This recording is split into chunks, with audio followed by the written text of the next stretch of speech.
একটা মেয়ে টিকটক করতে এসে এই জায়গাটায় সেম বসে টিকটক করছিল আর নিচে পড়ে গিয়েছে। ঘটনা মানুষ কখনো দেখে না। বর্তমান এবং ভবিষ্যৎ কেমন যাচ্ছে এবং কেমন যাবে সেটা নিয়েই মানুষ ভাবে সবসময়, আর দেখেও সেটা। উত্থান পতন সবার জীবনেই আসে, কারো আগে কারো বা পিছে। জীবনে যেমন সুখ আছে তেমনি দুঃখও আছে। সুখের পিছনে যদি দুঃখ না থাকতো তাহলে সুখের অনুভূতিটা পাওয়া যেত না। সব মানুষই চায় তার নির্দিষ্ট লক্ষ্যে পৌঁছাতে, সবাই চায় সফলতা পেতে। যার যতটুকু আছে সে সেইখান থেকেই ছুটে বেড়ায় সফলতার পিছনে। লোক মুখে শোনা যায় চেষ্টা চালিয়ে যাও, যদি তোমার ভাগ্যে থাকে তাহলে কোনো না কোনো একদিন ঠিকই সফলতা আসবে। কিন্তু আমরাও তো মানুষ, একটা সময় ধৈর্যহারা আমাদের হয়েই যায়, এটাই স্বাভাবিক। সব সফলতার পিছনে কোনো না কোনো গল্প থেকেই যায়, যে গল্পে থাকে না পাওয়া, হারানো, বেদনা, দুঃখ, কষ্ট সবকিছু। সফলতার পরের গল্প শুনতে মানুষ অনেকটাই ইচ্ছুক, যেটা সফলতার আগে কখনোই শুনতে চায় না। আসলে এই সফলতাটা তো আসে একদিন ঠিকই, কিন্তু এর পিছনে কতটা ত্যাগ, কতটা সহ্য,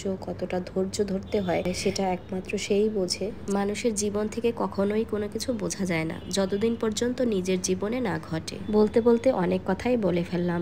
বলতে পারেন আমার জীবনের বাস্তব থেকেই এই কথাগুলো আসে। আমি আজকে চলে এসেছি 300 ফিট। হ্যাঁ, 300 ফিটের নাম শুনেছি অনেক। এটা একটা ভাইরাল প্লেস। ঢাকার ভিতরে এই ভাইরাল প্লেসটা চিনে না এমন লোক নেই বললেই চলে। তো আমরাও সেই সূত্রে এখানে চলে আসলাম। অনেক দেখার ইচ্ছা ছিল এই জায়গাটা। অবশেষে এই জায়গাটা দেখার ইচ্ছা পূরণও হলো, আর আপনাদের জন্য কিছু ভিডিও শুট নিয়ে আসলাম। অনেক সুন্দর জায়গাটা, সত্যি বাস্তবে না দেখলে এত সুন্দর জায়গাটা আমি বিশ্বাসই করতে পারতাম না। অনেকেই এখানে যায়, আর আমরা যখন গিয়েছিলাম ঠিক বিকেল টাইমটায়, এই বিকেল টাইমটায় অতটা লোকজন থাকে না। সন্ধ্যার পরে এখানে প্রচুর লোক হয়, অনেকে আসে ভিডিও করার জন্য। আর টিকটক তো অবশ্যই এখানে করে, যেই আসে সেই তো টিকটক শুরু করে দেয়। তো আমি এখানে দাঁড়িয়ে দেখছিলাম, নিচের অংশটা অনেক ভালো লাগছিল উপর থেকে, আর ভয়ও লাগছিল নিচের দিকে তাকাতে একটু। তো লোকমুখে শুনেছিলাম যে এখানে নাকি প্রথম যখন এই জায়গাটা হয়েছিল তখন একটা মেয়ে টিকটক করতে এসে এই জায়গাটায় সেম বসে টিকটক করছিল আর নিচে পড়ে গিয়েছিল, তখন গাড়ি এসে চাপা দিয়ে গেছে ওর উপর থেকে।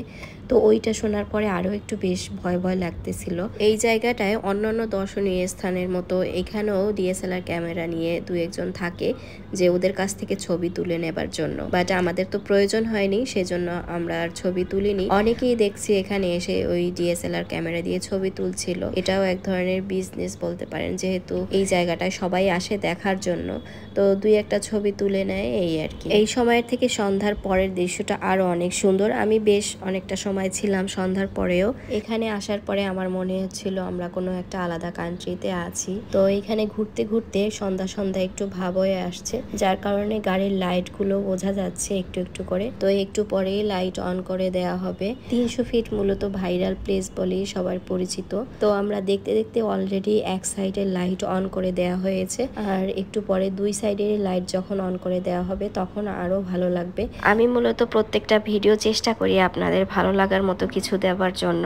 যদি আপনাদের পছন্দ মতো কোনো জায়গা থেকে থাকে তাহলে অবশ্যই কমেন্টে বলতে পারেন, সেই জায়গার ভিডিও আমি করার চেষ্টা করব।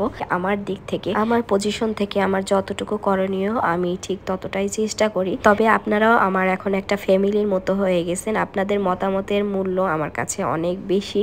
আসলে অনেকেই তো অনেক কথা বলবে, এটাই তো স্বাভাবিক। তবু আপনারা যারা আমাকে সাপোর্ট করছেন সেই শুরু থেকে, আমি চাচ্ছি এভাবে সবসময় সাপোর্ট করে যাবেন। আসলে আমিও চাচ্ছি না আপনাদের কাছ থেকে সরে যেতে, আমিও চাচ্ছি আমার কাজ দিয়ে আপনাদের পাশে সব সময় থাকতে। ভালো লাগলে ভিডিওটা শেয়ার করে দিবেন। নেক্সটে আবারও কথা হবে আপনাদের সাথে।